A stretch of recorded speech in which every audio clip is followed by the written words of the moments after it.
अस्सलाम वालेकुम, welcome to my YouTube channel Farheen food secrets. कैसे हैं आप सब? आज मैं लेके आई हूँ आपके लिए बहुत ही मज़ेदार और लाजवाब सी खीर, बादामी खीर, जो कि बहुत ही मज़ेदार है। परफेक्ट रेशो के साथ चीनी, चावल और दूध के, और आसानी से बनने वाली परफेक्ट खीर रेसिपी। आइए मज़ेदार सी खीर बनाना स्टार्ट करते हैं। बिस्मिल्लाहिर्रहमानिर्रहीम। 2 लीटर दूध, मैंने टेट्रा पैक मिल्क लिया है। आप आम खुला दूध भी ले सकते हैं, बस उसको आधे घंटे तक आपको पकाना होगा। इसके साथ ही मैंने ये चावल लिए हैं। ये तकरीबन 1 कप के करीब चावल हैं, जिनको मैंने आधा घंटा पहले धो के भिगो दिए हैं ताकि जल्दी से गल जाएं। अब हम सबसे पहले एक पतीली में थोड़ा सा पानी डालेंगे ताकि दूध फ़ौरन से जले ना।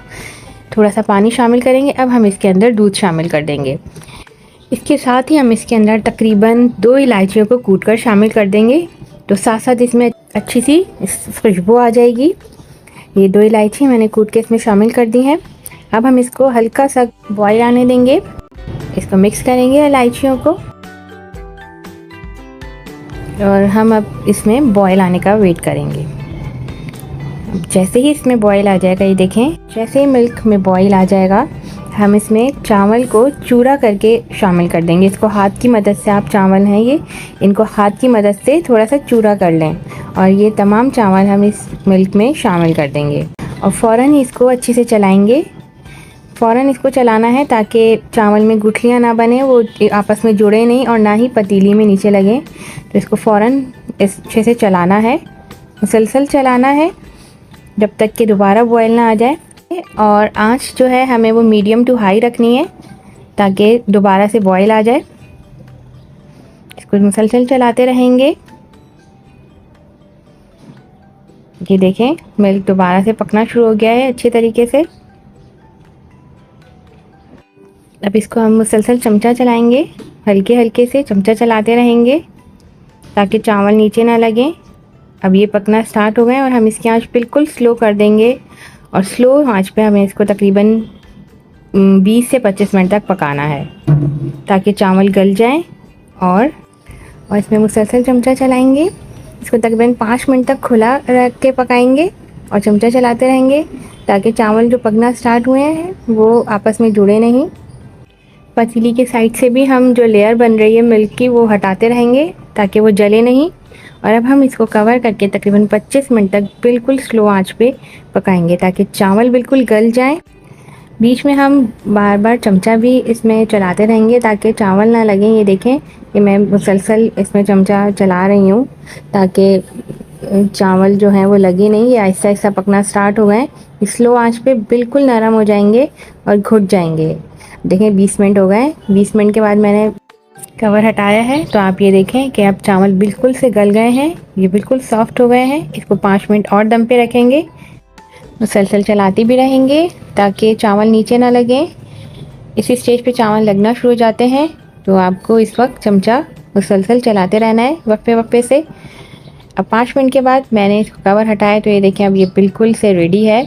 अच्छी खुशबू आने लग गई है चावल की खीर के साथ। अब ये देखें बिल्कुल सॉफ्ट हो गए हैं। अब हम इन चावलों को घोट लेंगे। इनको चमचे से ही घोट लें, या आपके पास अगर हैंड ब्लेंडर है तो आप उससे हल्के से इसको ब्लेंड कर लें। ये व्रिस्क है मेरे पास, मैं इससे करूँगी।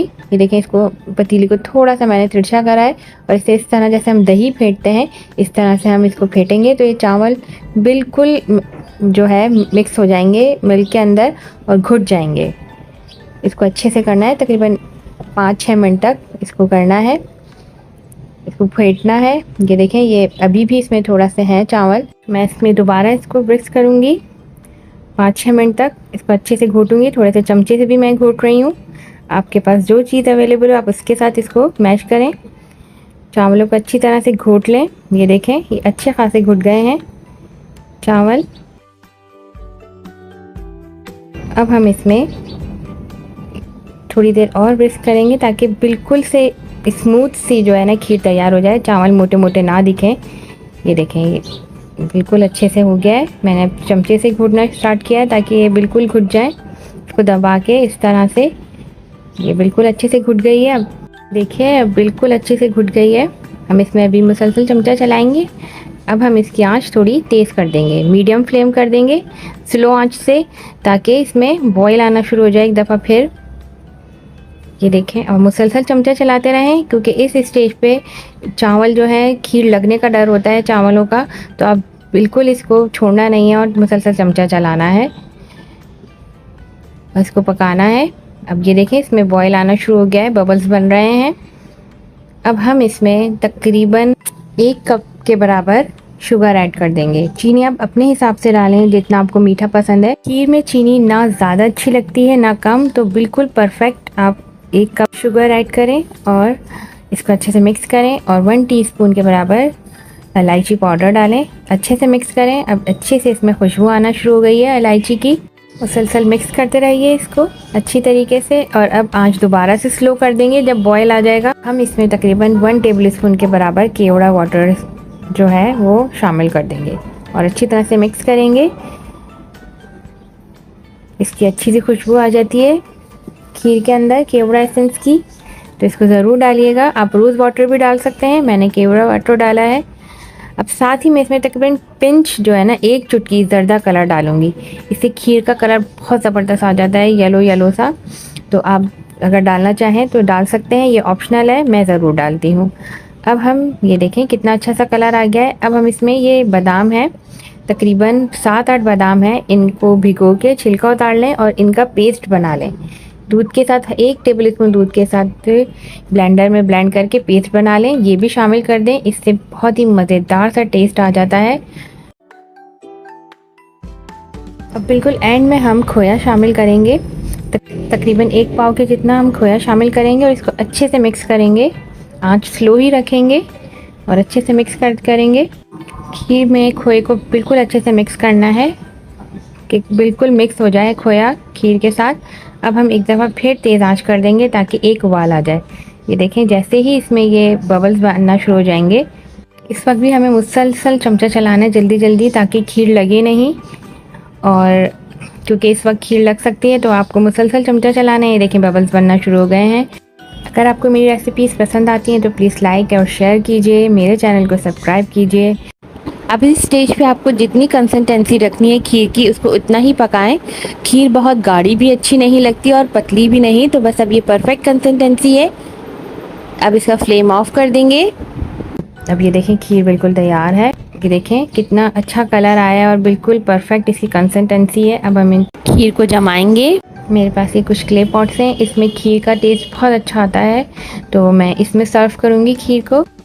जल्दी जल्दी खीर को मैं इस पॉट्स में डालूँगी, क्योंकि खीर जमना शुरू हो जाती है तो वो गाढ़ी हो जाती है, फिर उसका ऊपर का टेक्सचर अच्छा नहीं आता। तो आप जल्दी जल्दी से खीर को जिन पॉट्स में आपको या जिन बाउल्स में निकालना है सर्व करने के लिए, तो आप उसमें जल्दी जल्दी खीर को जमाना शुरू कर दें। देखिए, मेरे पास एक ये बड़ी सी हांडी भी है, मैं इसमें भी सर्व करूँगी और पिस्ता और बादाम के साथ इसको गार्निश करूँगी, और बस कुछ फ्लावर्स की पत्तियाँ हैं मैं वो भी लगाऊँगी। ये बहुत खूबसूरत लगती हैं, आप भी ज़रूर लगाइएगा। ये देखें कितनी अच्छी लग रही है, बहुत ही मज़ेदार और डिलीशियस सी खीर तैयार हो गई है, टेस्टी सी। आप भी हमेशा दिल से खाना बनाइए। खीर रेसिपी बिल्कुल परफेक्ट है, आप भी इसको ज़रूर ट्राई कीजिएगा और मुझे कमेंट सेक्शन में ज़रूर बताइएगा कि खीर कैसी बनी। अब मेरी रेसिपी को लाइक करना मत भूलिएगा और मेरे चैनल को भी सब्सक्राइब ज़रूर कर दीजिएगा। मुझे दीजिए इजाज़त, एक नई रेसिपी के साथ जल्दी हाजिर होंगी। अपना बहुत ख्याल रखिएगा। अल्लाह हाफ़िज़।